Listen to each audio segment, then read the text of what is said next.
안녕하세요. 오늘도 사연 살롱을 찾아주셔서 감사합니다. 칠순을 몇 달 앞두고 자식들과 연을 끊은 아버지입니다. 부모가 돼서는 자식과 연 끊은 게 무슨 자랑이라고 사람들 앞에서 대놓고 떠드느냐 하시겠지만 오죽하면 그러겠습니까? 고슴도치도 쥐 새끼는 예쁘다 한다고 저도 제 자식이라면 끔찍할 정도로 아껴왔던 사람입니다. 내 입에 들어갈 거 빼서 내 새끼들한테 하나라도 더 먹이고 살았고 뼈를 갈아가며 일해서 내 새끼들 공부 한 자라도 더 시키려고 노력했습니다. 그런데 그거 다 소용없는 일입디다. 자식들이 머리 좀 크고 나니까 지들이 잘나서 잘된 줄 알지 부모 생각은 눈꼽만큼도 안 해요. 부모는 지들이 돈 달라면 주고 집 사달라면 사주고 땅 사달라면 땅도 퍼주는 호구인 줄 알더라니까요. 100번 양보해서 내 새끼 위한 거니까 해줄 수도 있다 칩시다. 그런데 그래도 지 애비가 오늘 내일 하는데 병원엔 코빼기도 안 보이고 유산 받을 생각만 하는 놈들을 언제까지 자식이라고 떠받들 수 있겠습니까? 아마 모르긴 해도 이 방송에 나가고 나면 자식놈들도 땅을 치고 후회할 겁니다. 하지만 그놈들도 알아야 해요. 버스 떠난 다음에 손 흔들어봤자 소용없다는 걸요. 저는 밥 굶지 않고 사는 게 평생 소원일 정도로 찢어지게 가난한 집에서 태어났어요. 위로 형과 누나가 6이 있고 밑으로는 남동생이 하나 있었는데 6.25 전쟁 중에 큰형과 둘째 누나가 세상을 떠나서 내가 떠났을 땐 위로 4명만 남아있었어요. 그러다 국민학교에 다니던 무렵 월남으로 파병 나갔던 셋째 형마저 전쟁터에서 세상을 떠나면서 8남매였던 우리 형제는 5남매가 되어버렸습니다. 자식을 앞서 보낸 부모님은 남은 자식들이라도 건사하려고 무진장 노력을 하셨지만 없는 살림에 아무리 발버둥 쳐도 나아질 기미가 안 보였어요. 할 수 있는 게 농사밖에 없는 깡촌에서 돈을 벌면 얼마나 벌 수 있었겠어요? 땅 한마지기 없이 남의 땅을 부쳐먹는 형편이니 밥은 제대로 먹고 살았겠습니까? 허구한 날 굶고 풀떼기나 뽑아먹는 실정이었죠. 그나마 둘째 형이 외지로 나가 돈을 벌기 시작하면서부터는 그래도 굶는 날보다 굶지 않는 날이 더 많아졌어요. 없는 집에서 맞이 대신 맏딸 노릇을 해야 했던 둘째 누나는 고생을 참 많이 했습니다. 돈에 팔려가다시피 동네에서 소문난 남봉꾼한테 시집을 갔는데 허구한 날 맞아서 얼굴에 멍이 가실 날이 없었거든요. 그래도 누나를 그렇게 때린 뒤에는 지도 미안한 건 알았는지 누나 손에 쌀이며 곡식을 지어주곤 친정에 다녀오라고 하더라고요. 눈탱이가 밤탱이가 되어가지곤 그래도 식구들 먹일 생각에 한 걸음에 집으로 달려오던 누나를 생각하면 아직도 가슴 한구석이 시려옵니다. 제가 고등학교 입학을 앞두고 집안 형편이 어려워 학업을 포기해야 했던 그때도 동생 공부를 시키겠다고 남편한테 통사정을 해서 등록금을 마련해줬는데 그때 누나 얼굴을 아직도 잊을 수가 없어요. 매형한테 얼마나 맞았는지 한쪽 눈이 떠지지 않을 정도로 보랏빛으로 퉁퉁 부어 있었거든요. 어린 나이에 학교를 다닐 수 있게 됐다는 기쁨도 잠시 그 꼴을 보고는 도저히 참을 수가 없더라고요. 그 길로 매형한테 달려가 우리 누나가 맞은 것 이상으로 정신없이 패버렸습니다. 그때 누나가 울면서 저를 말리더군요. 상철이 너 네가 뭔데 내 남편을 때려? 네가 깡패야? 건달이야? 한 번만 더 내 남편한테 손대봐. 이 사람 죽으면 그때 너 죽고 나 죽는 거야. 그래도 남편이라고 몸으로 막아서며 악을 쓰는 누나를 보니 정신이 확 들더군요. 내가 무슨 짓을 벌였는지 그제야 파악이 된 저는 그 길로 뛰쳐나와 서울로 도망쳤습니다. 주머니에 누나가 마련해준 등록금이 있던 탓에 서울로 가는 기차표도 사고 한동안 배는 곪지 않았지만 길을 가다 경찰만 보면 심장이 철렁 내려앉는 기분이었어요. 혹시라도 매형이 잘못된 건 아닌지 아니면 매형이 정신이 들자마자 경찰에 신고한 건 아닌지 걱정이 꼬리를 물고 이어져서는 하루도 마음 편할 날이 없었어요. 그 걱정에서 벗어날 수 있었던 건 그 후로 2년쯤 지나고였습니다. 당시 저는 남대문 시장에서 지게 나르는 일을 하고 있던 때였는데 서울로 수학여행을 온 친구 녀석을 우연히 만나지 않았겠습니까? 녀석 말로는 그때 그 일로 매형은 한동안 병원 신세를 져야 했고 사돈댁에선 깡패 새끼를 자식으로 둔 집구석이랑은 사돈 못한다며 저희 누나를 친정으로 보냈다더군요. 그래도 산 정에 있어서 그런가 네 매형이 니네 집까지 찾아가 다시 데려가더라. 지도 그간 한 짓거리가 있는데 어린 처남한테 맞아서 쥐어 터졌다고 조강지처를 벌이는 게 말이 되냐? 맞은 걸로 치면 네 누이가 훨씬 더 많이 맞고 살았는데. 그렇게 정리됐으니까 시간 나면 한번 집에 내려와라. 언제까지 이러고 살 순 없잖냐. 친구놈 말에 그간 가슴을 묵직하게 누르던 돌덩이가 사라지긴 했지만 그렇다고 고향으로 갈 수는 없었어요. 저 때문에 누나도 그렇고 부모님도 그렇고 그 고생을 하게 만들었는데 무슨 낯짝으로 가겠어요. 돈이라도 벌어서 밭대기라도 살 돈을 가지고 있다면 모르겠지만요. 그래서 죽기 살기로 돈을 벌었습니다. 지게 일도 하고 식당 배달 일도 하고 공사판에서 벽돌 나르는 일도 하면서 쉬는 날도 없이 일을 했어요. 오죽하면 주변에서 어린 놈이 돈독이 올라 저런다는 말을 했겠어요. 그래도 저는 돈 좀 모아서 누나한테 받은 등록금도 돌려주고 우리 가족 부쳐먹고 살 땅떼기 좀 살 수 있다면 이 한 몸 으스러져도 상관없다고 생각했어요. 하지만 근 10여 년 만에 돌아온 고향은 정말 많은 게 변해 있었어요. 그렇게 길을 쓰고 돈을 모았는데 정작 고향에 내려갔을 땐 누나는 이미 죽고 없었거든요. 평생 고생만 했지 병원에도 한번 못 가본 누나는 무슨 병인지도 모른 채 시름시름 앓다가 세상을 떠났다고 했어요. 매형네 선선 한기퉁이에 쓸쓸하게 놓인 둘째 누나 묘 앞에서 한참을 목 놓아 울었습니다.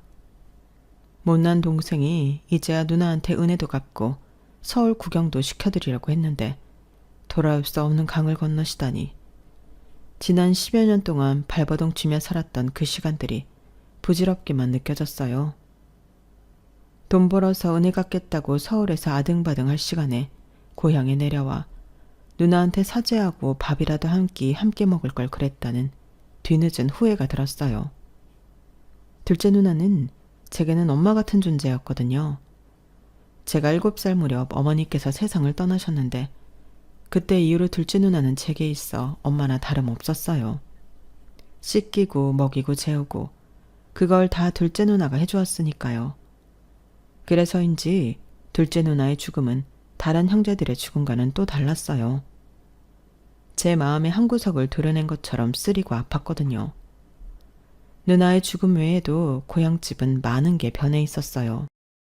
제가 집을 나오던 당시에도 연세가 꽤 되셨던 아버지는 그 사이 더 연로해지셔서 허리가 굽어 거동이 불편하셨어요. 그런 아버지를 대신해 집안 가장 노릇을 하는 건 둘째 형이었어요. 외지에 나가 살다가 몇 해 전에 형수랑 고향으로 돌아왔다고 하더군요. 막내 여동생은 농사일을 도우며 집안 살림을 맡아 하고 있었어요. 그런데 다들 자기 자리를 지키고 살아가는 걸 보니 이상하게 서운한 마음이 들더라고요. 아마도 내 빈자리가 하나도 보이지 않아서 그랬나 봅니다. 고향에 다녀온 뒤 한동안 일이 손에 잡히지 않았어요. 살아가야 할 이유를 잃은 사람처럼 마음이 허공에 뜬 채로 도무지 마음을 잡을 수가 없었어요.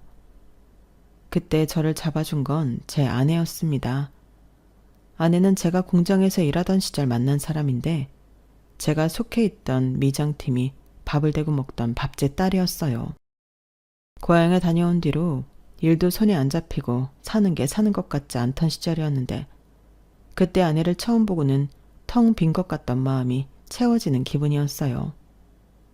아침 일찍 팀원들이랑 밥을 먹으러 식당 문을 열면 벚꽃처럼 환하게 웃어주며 맞아주는 아내 모습에 가슴이 설렜었죠. 제 앞에는 계란 후라이도 더 부쳐다 주고 제국에는 고기도 훨씬 더 들어있어서 아내도 나와 같은 마음이라는 걸 알 수 있었어요. 식사를 마친 제게 수줍게 커피 믹스를 건네는 아내가 어찌나 예쁘던지 공사가 끝나고 다른 지역으로 옮겨야 해서 마지막으로 밥을 먹으러 가던 날 아내한테 사귀자고 했습니다. 내가 딴 건 몰라도 굶기지 않을 자신은 있어요. 난 내 식구는 절대 안 굶깁니다. 학벌도 없고 가진 것도 없지만 내 사람은 절대 눈에 눈물 안 붓고 살 자신도 있어요. 그쪽도 나한테 마음이 없는 건 아닌 것 같은데 나 한번 믿어봐요. 당장 살림 합치자는 게 아닙니다. 딱 3개월만 나랑 만나봐요. 그때 가서 이놈은 아니다 싶으면 내가 더는 안 조를게요. 어때요? 아내는 수줍어서 눈도 못 마주치면서도 내가 싫지 않은지 고개를 끄덕여 주었어요. 그렇게 아내랑 3개월 남짓 만나는 동안 지난 10년 동안보다 훨씬 더 서울에 대해 많이 알 수 있었어요. 지금은 사라지고 없는 옛 조선 총독부 건물에 있던 국립중앙박물관에도 가보고 지금은 옛 모습으로 복원됐으나 당시엔 동물원과 놀이시설이 있었던 창경원에도 가보고 서울의 상징이라고 할 수 있는 남산타워도 그때 처음 가봤어요.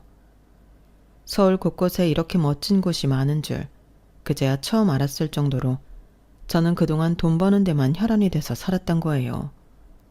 그러다 아내를 만나 사는 재미도 느끼고 열심히 번 돈을 함께 쓸 사람이 있다는 게 얼마나 행복한 건지 새삼 느낄 수 있었습니다.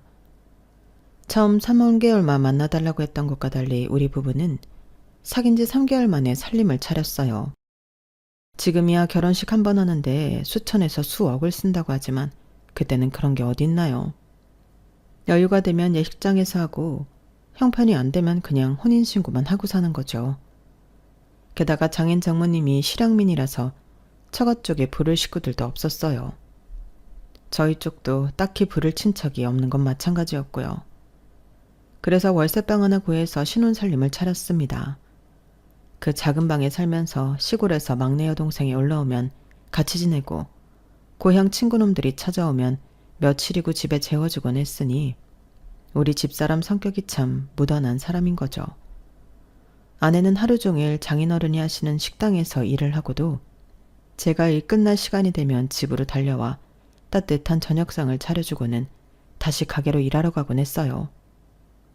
없는 살림이라 철마다 옷을 사입을 형편은 안 됐지만 아내가 옷이며 속옷이며 늘 깨끗하게 빨아서 뽀송뽀송하게 말려준 덕분에 삼성과 이병철 회장이 부럽지 않을 정도였어요. 솔직히 저는 태어나서 이렇게 극진한 대접을 받아본 적이 없었기 때문에 아내의 손길이 닿은 모든 게 다 고맙기 그지 없었습니다. 생활력도 있고 살림도 잘하는 아내는 결혼하고 이듬해 아들까지 제 품에 안겨주었습니다. 출산한 뒤에도 애 우는 소리에 제가 깰까봐 우는 애를 안고 집 앞 골목을 서성이던 아내 모습은 아직도 잊을 수가 없어요. 공사판에서 하루 종일 일하는 사람 잠이라도 편히 자야 하지 않겠냐며 자기는 신경 쓰지 말라고 하는데 이런 착한 아내를 어떻게 고생을 시킵니까? 업고 다녀도 모자랄 사람을요.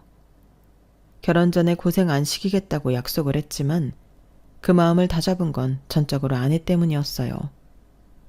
남들 쉴 때도 내 몸 한 번 더 움직여서 몇 푼이라도 더 버는 게 내 아내를 고생에서 벗어나게 하는 유일한 돌파구다 생각하고 정말 돈에 미친놈처럼 죽어라 일해서 돈을 모았습니다. 그런데 일당 받아오는 돈 모으는 것만으로는 가난을 면하기 힘들겠다는 생각이 들더라고요. 난 혼자 몸이 아니라 업체를 만들어 직원을 열어두고 일을 하면 훨씬 더 큰 공사도 딸 수 있고 그러면 버는 돈의 규모도 달라지니까요. 그렇게 시작한 사업은 미장일은 물론 중장비까지 영역을 넓혀서 15년 만에 작은 건설사로 발전했습니다. 비록 대기업 하청을 받아 공사를 하는 회사긴 했어도 한창 아파트 붐이 있었던 덕에 재미 좀 볼 수 있었어요. 그러다 90년대 후반이 되면서부터 시중에 자금이 말랐다는 걸 체감할 수 있었고 건설 쪽이 사양길에 접어들었다는 것도 어렴풋이 알 수 있었어요. 그래서 하던 사업을 적당한 업자한테 넘기고 앞으로 뭘 해먹고 살지 고민을 해보기로 했어요. 그동안 사업한다고 삼남매를 아내한테만 맡겨온 것도 미안하고 해서 한동안 여행도 좀 다녀볼 요량이었죠. 그동안 번 돈도 꽤 돼서 돈 걱정이 없으니 할 수 있는 결정이었어요. 그런데 회사를 팔고 반년도 안 돼서 나라에 큰 사건이 터진 겁니다. IMF 사태였죠. 건설사, 은행, 대기업 할 거 없이 하루아침에 부도가 나서 실업자가 되는 가장들이 수두룩했어요. 저도 그때 회사를 팔지 않았다면 어떻게 됐을지 모를 일이었어요. 그때 은행에 집이나 건물들을 담보로 맡기고 돈을 갚지 못해 경매로 쏟아진 매물이 한둘이 아니었어요. 현금을 보유하고 있는 사람들만이 바닥까지 떨어진 집과 건물을 헐값에 사들일 수가 있었어요. 바로 저처럼요. 새로운 사업을 하려고 은행에 넣어둔 돈으로 건물을 사고 경기가 나아지기 시작하면서 건물을 담보로 대출을 받아 또 다른 건물을 사들이는 방식으로 총 3개의 건물을 수중에 넣을 수 있었습니다. 돈이 돈을 번다는 말은 과언이 아니라는 걸 그때 실감할 수 있었어요. 그런데 모든 일에는 일장일단이 있다고 평생 땀 흘리고 일해서 돈을 벌던 제가 너무 쉽게 재산을 불리게 되자 생각지도 못한 일들이 생기더라고요. 이전까지 연락도 뜸하던 형제들과 친인척들까지 그렇게 연락을 하는 거예요. 그 중에는 작은 매형도 있었어요. 상철이 너 기억나냐? 네가 날 개패듯이 패서 내가 죽다 살아났잖냐. 남이라면 병원비에 위자료까지 죄 받아냈겠지만 네 누나가 어린 놈 인생 한번 살려달라고 그렇게 빌어서 내가 꾹 참고 봐줬다. 너 그거 잊으면 안 된다. 도대체 뭔 말을 하려고 죽은 누나까지 들먹이나 싶었어요. 그래, 어디 한번 짓거려 봐라 하고 듣고만 있었더니 드디어 본론을 털어놓더라고요. 우리 민수가 이번에 버섯 재배를 해보겠다고 하는데 농협에서 대출도 안 되고 아주 죽을 맛이다. 애비가 되어선 자식이 큰맘 먹고 일 좀 해보겠다는데 도움도 못 주고 내 체면이 말이 아니다. 그래서 말인데 네가 돈 좀 만들어 보내라. 서울서 빌딩도 3개나 가진 놈이 설마 돈이 없다고는 하지 않겠지? 이럴 줄 알았습니다. 역시나 돈이더라고요. 저놈이 평생 우리 누나를 개패듯이 했던 건 생각 않고 저한테 한번 맞은 건 위자료를 받아야겠다니 완전 도둑놈 심보 아닙니까? 내가 돈이 썩어나도 저런 놈한테는 동전 하나 줄 생각이 없었어요. 돈이야 있죠. 매형 말씀대로 빌딩이 3개나 있는 놈이 돈 없다 그러면 안 되죠. 그런데 딱 매형한테 줄 돈은 없네요. 매형도 자식 위에 영 끊어진 처남한테 연락해 돈 구걸하시는 거겠지만 저도요. 내 새끼들 남들 못지않게 입히고 먹이고 가르치느라 써야 돼서 남 줄 돈은 없어요. 뭐? 너 지금 말 다 했냐? 내가 그때 너 감옥소에 쳐넣을 수도 있었어. 그걸 참아줬더니 은혜는 못 갚을 망정 뭐가 어쩌고 저째? 이런 배은망덕한 놈 같으니라고. 네 누나가 내 돈 빼다가 니네 집에 퍼다 나른 게 얼만데. 그래도 내가 네 누나를 아끼는 마음이 있어서 참아왔던 건데 네 놈한테 양심이란 게 있다면 너 이러면 안 되는 거다. 양심이요? 그건 내가 매형한테 할 소리입니다. 그렇게 우리 누나를 아끼는 분이 허구 헛날 그렇게 패고 살았습니까? 누나 죽자마자 1년도 안 돼서 길목다방 정마담을 안방에 아치신 분이 우리 누나를 아끼는 마음이 있었다고 할 수 있냐고요. 요즘 같으면 마누라 패는 놈은 그대로 교도소행입니다. 내가 지금까지 후회가 되는 건 진작에 당신을 경찰에 고발하지 않은 거라고요. 한 번만 더 내 앞에서 그 더러운 입으로 우리 누나 얘기 꺼내면 그땐 내가 가만 안 둡니다. 아셨어요? 그렇게 전화를 끊은 뒤로 조카놈이 전화해 도와달라고 통사정을 했지만 땡전 한 푼 주지 않았어요. 매형은 몰라도 조카는 누나 자식이니 그깟 사업 자금이야 대줄 수도 있었지만 그놈 하는 꼴이 여간 미워야죠. 지 엄마 제사도 안 지내는데 적어도 누나 기일에 산소는 찾아가 봐야 하는 거잖아요. 그런데 한 번을 안 찾아가더라고요. 매년 누나 기일에 산소에 가보면 벌초를 안 해서 아주 엉망인 거예요. 동네 사람들한테 물어보니 그 집 식구들은 아무도 산소에 발걸음을 안 한다더라고요. 명절에 선산을 찾을 때도 제 누나 묘에는 술도 한 잔 안 따라 놓는다니 참 매정한 인간들이에요. 매형이랑 그 부인은 그렇다 쳐도 어떻게 자식놈들까지 그럴 수가 있느냐고요. 그래놓고 나한테 외삼촌이 조카를 안 도와주면 누가 도와주냐는 소리나 하고 정말이지 할 수만 있다면 서울 근교로 둘째 누나 묘를 이장하고 싶은 심정입니다. 매형 말고도 돈 빌려달라는 전화를 수도 없이 받아왔어요. 제가 찢어지게 가난했을 때 우리 큰애가 옥상에서 떨어져서 큰 수술을 받아야 했을 때는 다들 모른 척하던 사람들이 말이죠. 그때 장모님이 금반지며 시집 올 때 가져왔던 폐물들을 팔아서 수술비를 대주지 않으셨다면 우리 아들은 아마도 이 세상 사람이 아니었을 거예요. 정작 우리 식구가 힘들 때 도움을 준 사람들은 아무 말이 없는데 어떻게 된 게 안면 몰수하던 인간들만 돈 빌려달라는 연락들을 하는 건지 잘못돼도 한참 잘못된 것 같습니다. 돈을 벌고 생활에 여유가 생기고 가장 좋았던 건 뭐니 해도 내 새끼들이 원하는 걸 다 해줄 수 있었다는 걸 겁니다. 저는 자식이 아들 둘에 딸 하나가 있는데 셋 다 해외로 어학연수도 보내주고 막내딸은 중학생 때부터 호주로 유학을 보내서 영어를 무척 잘한답니다. 두 아들 녀석들도 중고등학교 때부터 학원에 과외까지 돈 안 아끼고 지원을 해주었고 덕분에 대학도 다들 이름 있는 대학에 보낼 수 있었거든요. 자식들이 남들이 부러워할 만한 직장에 취직해 가정까지 이뤘으니 부모로서 뭘 더 바라겠습니까? 그런데 자식이 원하는 건 뭐든 해줬던 게 어찌 보면 자식들 인생에 독이 됐는지도 모르겠어요. 이놈들이 가정까지 이룬 뒤에도 늙은 애비한테 수시로 손을 벌리니 말입니다. 제가 아내 말이라면 양잿물도 마실 놈이란 걸 아는지라 툭하면 지 엄마 통해서 돈을 요구해 오는데 이게 날이 갈수록 정도가 심한 거예요. 지 자식 교육시키는 교육비까지 나한테 떠넘기니 이거야 참. 아니 이제 하다하다 지 자식 유치원비까지 나보고 내라는 거야? 그럼 어떡해요. 큰애 수입으론 힘들다는데. 그러면 자기 형편대로 자식 교육을 해야지. 능력도 안 되는 놈이 무슨 영어 유치원을 보낸다고 다 늙은 애비한테 손을 벌려? 예은이 애미도 그래.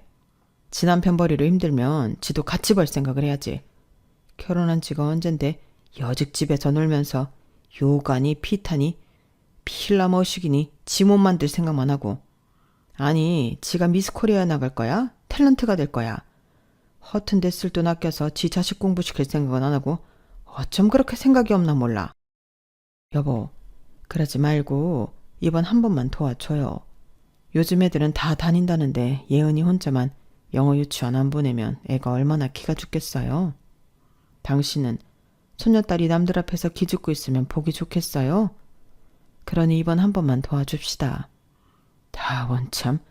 지들 결혼할 때 아파트 사줘, 임신했다고 태교여행 보내줘, 애 낳았다고 차 사줘. 이제 내 영어 유치원비까지 내놓으라니 이거말로 칼 안 든 강도가 따로 없구만. 에휴, 못난 놈들. 큰아들 녀석은 지 엄마를 시켜 지 딸님이 영어 유치원비까지 받아갔어요. 몇 달만 처음엔 도와달라는 놈이 1년이 넘도록 영어 유치원비 낼 날이 되면 지 엄마한테 문자를 보내서는 꼬박꼬박 받아가더라고요. 그래놓곤 철마다 가족여행으로 해외 곳곳을 다니는 걸 보니 속에서 천불이 났어요. 우리 부부는 정작 돈이 있어도 엄두가 안 나 해외여행 한번 못 가가는 처진데 말이죠. 큰 놈이 이 모양이면 둘째는 좀 나아야 할 텐데 그놈은 한술 더 뜨는 놈이에요. 지 부모한테도 장사를 해먹는 놈이라니까요. 아빠, 요즘엔 연세 드신 분들도 다들 캠핑카 몰고 부부끼리 여행 다니신다니까요. 캠핑카 하나 있으면 호텔비도 안 들지. 차 타고 가다가 경치 좋은데 차 세워놓고 밥도 해먹으면 밥값도 안 들지. 이거 완전 남는 장사라니까요. 아버지가 타시다가 나중에 저한테 물려주시면 대대로 쓸 수 있다고요. 그러니까 이참에 아빠도 캠핑카 한 대 사세요. 제가 아는 형이 캠핑카 수입업을 하는데 기가 막힌 매물이 나왔거든요. 지금 그거 사시면 시중가보다 30% 싸게 살 수 있어요. 아빠는 중장비도 다룰 줄 아시는 분이니까 캠핑카 운전하는 건 일도 아니잖아요. 아빠가 운전하는 거 보면 엄마가 한눈에 반할걸요? 어때요? 사실 거죠? 하루가 멀다 하고 집에 찾아와 지 엄마랑 나한테 캠핑카 타령을 하는데 결국엔 아내가 하나 사자고 하는 바람에 덜컥 계약을 했지 뭡니까. 그런데 캠핑카를 사놓기가 무섭게 시험 운전을 한다느니 작동법을 익혀야 한다느니 하면서 지놈이 먼저 차를 끌고 다니더라고요. 지 가족들 태우고 평일이고 주말이고 할 거 없이 전국 팔도를 누비고 다니는데 정작 차주인 저는 캠핑카를 사고 1년이 다 되도록 운전석에도 한번 못 앉아봤습니다. 그런데 이놈이 언제부턴가 캠핑카가 흥미가 떨어졌는지 차고에 넣어두고 손도 안 대지 뭡니까? 그래서 모처럼 아내를 태우고 여행이나 가볼까 했더니 글쎄 차가 꼼짝을 안 하는 거예요. 아는 정비사한테 견적을 받아봤더니 엔진을 갈아야 한다는 거예요. 아니, 산지 1년도 안 됐는데 무슨 엔진을 갈아? 에이, 무슨 소리야. 이거 못해도 10년은 좋게 넘게 탄 것 같은데 겉만 멀쩡하지 속은 완전 늙은이야. 이런 걸 돈 주고 산 거야? 얼마나 줬는데? 아들놈이 신형이라고 했던 캠핑카는 겉만 번지르르한 중고였고 그나마도 아들놈이 엉망으로 타고 다닌 탓에 엔진이고 그 밖에 부품이 마모돼서 폐차를 해야 하는 상황이었어요.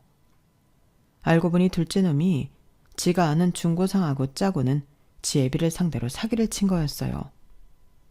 지 애비 돈을 수천만 원이나 꿀꺽하고도 용서를 빌기는커녕 뻔뻔하게 나오는 꼴을 보니 혈압이 올라서 사기로 고소를 하겠다고 으름장을 놨습니다. 그랬더니 뭐라는 줄 아십니까? 아빠, 아무리 그래도 그렇지 돈 몇천에 자식을 고소하겠다는 게 말이 돼요? 애초에 아빠가 형한테 하신 만큼 저한테도 신경 써주셨으면 제가 이런 짓까지 하겠습니까? 저도요, 이렇게까지 하고 싶진 않았다고요. 이놈아, 내가 뭘 네 형한테만 해줬다는 거냐? 너나 네 형이나 결혼할 때 똑같이 아파트 사주고 애 낳았을 땐 차도 똑같이 사줬는데 뭐가 부족하다고 그래? 참, 아빠, 아파트라고 다 같은 아파트입니까? 형은 강남에 있는 아파트 사주고 저는 강북에 있는 그지 같은 동네에 사주셨잖아요. 그게 지금 가격차가 얼마나 나는 줄 아세요? 내가 아주 집사람 보기 미안할 정도라고요. 솔직히 이번에 아버지한테 사기친 돈 그거 다 해봐도 형네랑 우리 아파트 가격차의 10분의 1도 안 돼요. 세상에 이런 놈이 어디 있습니까? 지 처가랑 가까운 지역에 집 구한다고 해서 은평구에 집을 사준 건데 이제 와서 집값 차이 난다고 지 애비한테 사기를 치는 놈이라니. 정말 남이 알까봐 창피할 정도였어요. 생각 같아선 이참에 콩밥 좀 먹여서 정신 좀 차리게 하고 싶었지만 아내가 하도 울고불고 통사정을 해서 참았습니다. 내가 자식 잘못 키운 죄다 생각하면서요. 그나마 딸아이는 어릴 때부터 해외로 유학을 보내놔서 그런지 지 오빠들이랑 다르게 독립적인 편이었어요. 대학을 졸업한 이후로 집에 손 한 번 벌린 적이 없었으니까요. 그래서 두 아들보다 딸애가 낫다 싶었는데 이게 아주 지 오빠들 찜쪄먹는 녀석이었지 뭡니까. 홍기가 찼는데도 결혼할 생각을 안 턴 딸이 하루는 집에 찾아와 그러는 겁니다. 아빠, 난 결혼할 생각 없으니까 오빠들 결혼할 때 준 거 지금 돈으로 주세요. 아파트랑 차, 애들 교육비 등등. 그동안 오빠들한테 들어간 돈 내가 엑셀로 정리해봤더니 이 정도가 나오더라고요. 거기에 화폐 가치 변동률까지 계산하면 딱 이 금액이에요. 너 지금 무슨 소리를 하는 거냐? 아니, 결혼을 해야 집을 사주든 차를 사주든 하는 거지. 결혼도 안 한 놈이 무슨 돈 타령이야? 아빠, 난 결혼 안 한다니까요. 돈만 있으면 충분히 즐기고 살 수 있는데 미쳤다고 결혼해서 남일 좋은 일 시켜요? 여자가 결혼하면 그날부터 인생 쭈그러드는 거라고요. 시댁 식구들한테 들볶이지. 출산하면 애까지 키워야 되지. 그럼 내 인생은 어디서 찾아요? 난요, 그렇게 사느니 차라리 혼자 늙어 죽을 거예요. 외로우면 연애를 하면 될 일이지. 뭐하러 결혼해서 내 인생을 진흙탕 속에 처박아요? 난 싫어요. 그러니까 돈 빨리 주세요. 독신으로 살겠다고 지 오빠들한테 해준 만큼 돈으로 받아간 딸애는 2년 뒤 배가 불러서 집에 찾아왔더라고요. 애 아빠는 말해줄 수 없다며 애는 자기 혼자 키울 생각이라고 애랑 살 집을 마련해달라나요? 거참, 당장 지낼 곳도 없다고 울고 짜는데 그걸 보고 어떻게 모른 척 하겠습니까? 딸아이 살집이랑 산후조리원까지 다 내 돈으로 해줄 수밖에요. 그런데 남편도 없이 살겠다는 딸아이 때문에 정말 고생한 건 바로 제 아내였어요. 세상에 어느 부모가 미혼모로 살겠다는 딸을 두고 두 다리 뻗고 살 수 있겠습니까? 밤낮 없이 딸아이 집에 드나들면서 손주도 봐주고 딸아이 밥도 챙겨 먹이고 그러고도 유별난 딸아이 트집에 좋은 소리 한번 못 듣고 살았습니다. 애한테는 유기농 채소만 먹여라. 소고기는 한우만 먹여라. 이거 해라 저거 하지 마라. 상전도 이런 상전이 없었어요. 그렇게 딸자식 시집살이를 하던 아내는 6년 전 대장암으로 세상을 떠나고 말았습니다.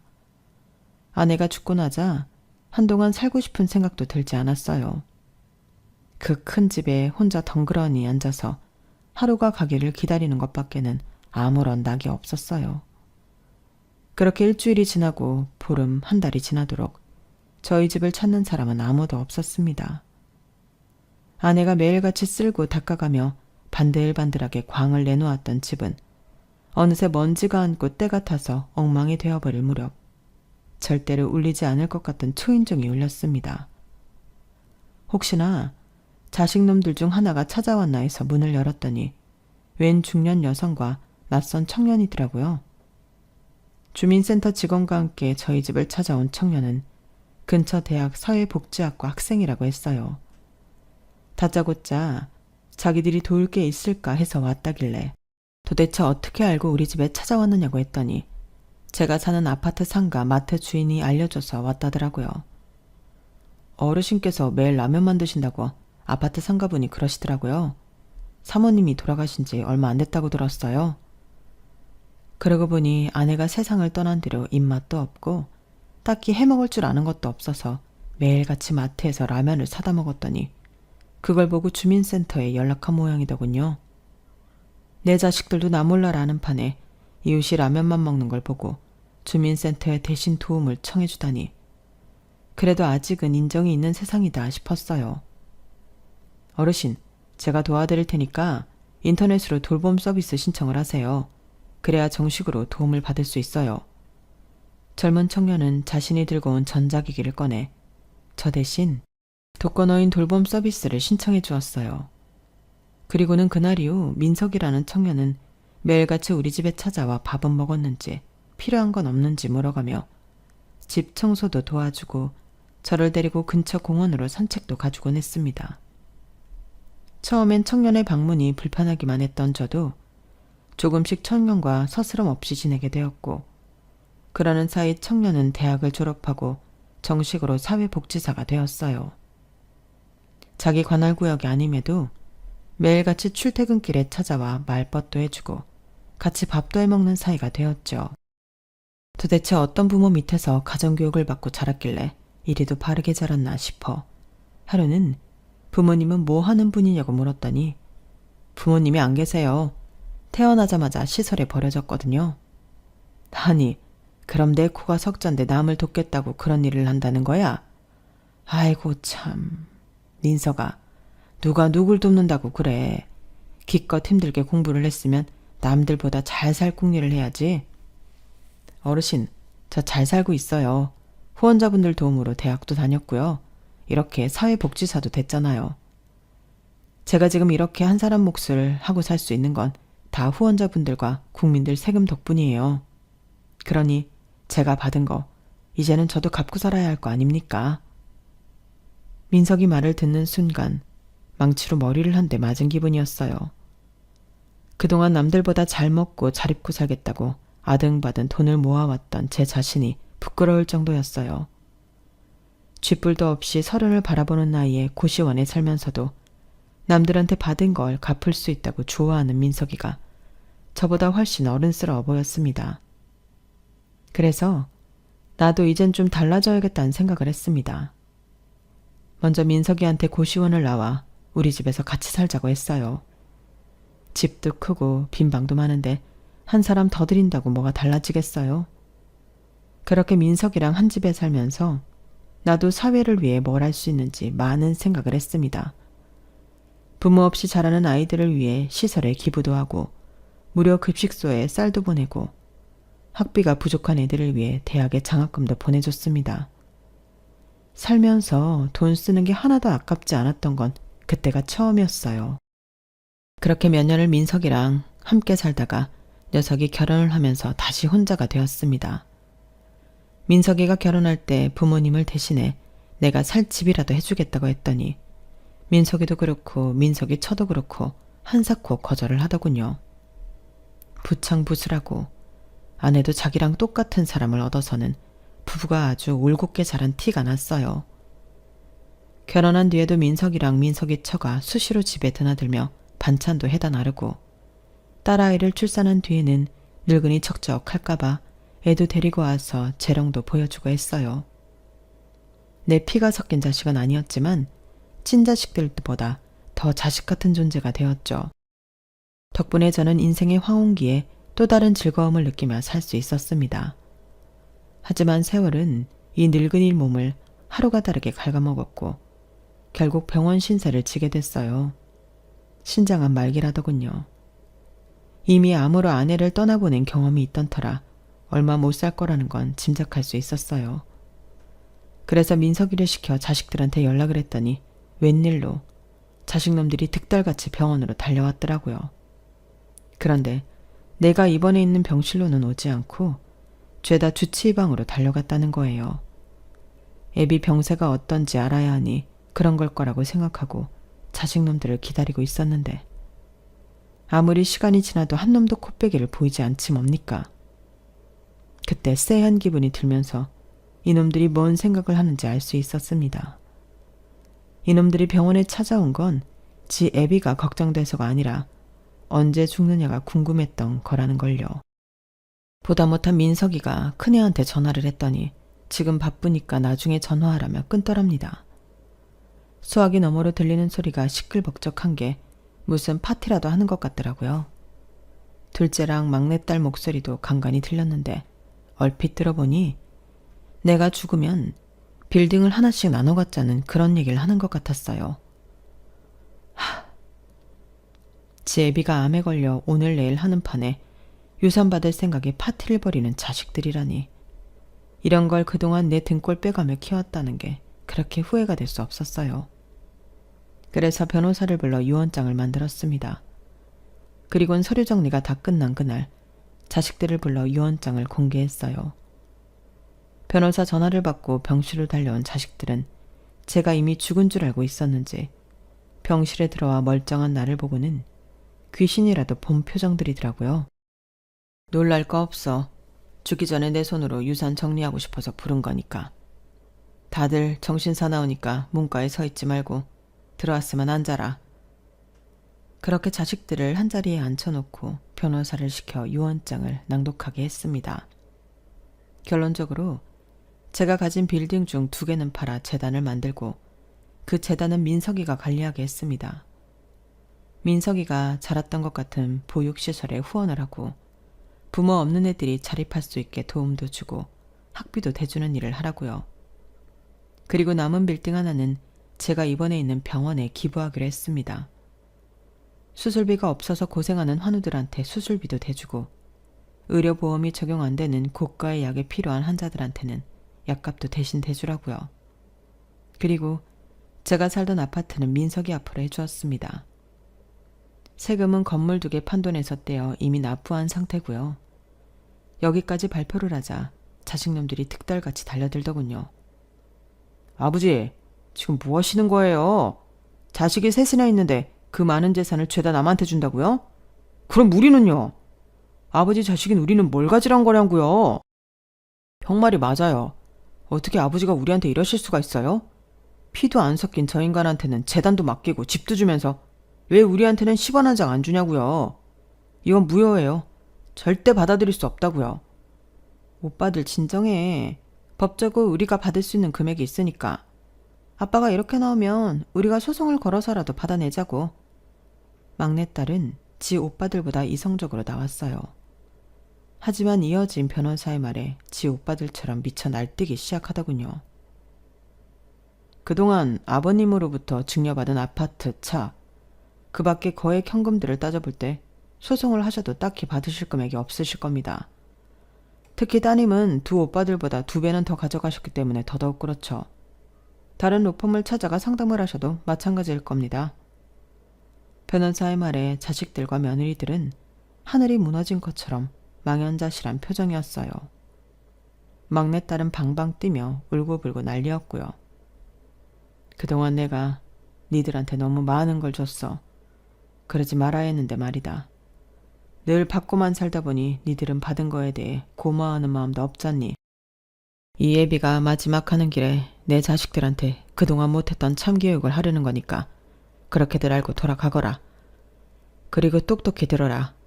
부모는 니들이 필요할 때마다 돈을 꺼내 쓸 수 있는 지갑이 아니란다. 부모 자식 간에도 주고받는 게 있어야 하는데 니들은 나한테서 받아가기만 했지 가져온 게 하나도 없어. 그러니 이참에 니들이 어떻게 살았는지 반성하고 니들 자식들한테는 제대로 된 부모가 될 수 있도록 해라. 얘기 끝났으니 다들 나가봐. 피곤해서 자야겠다.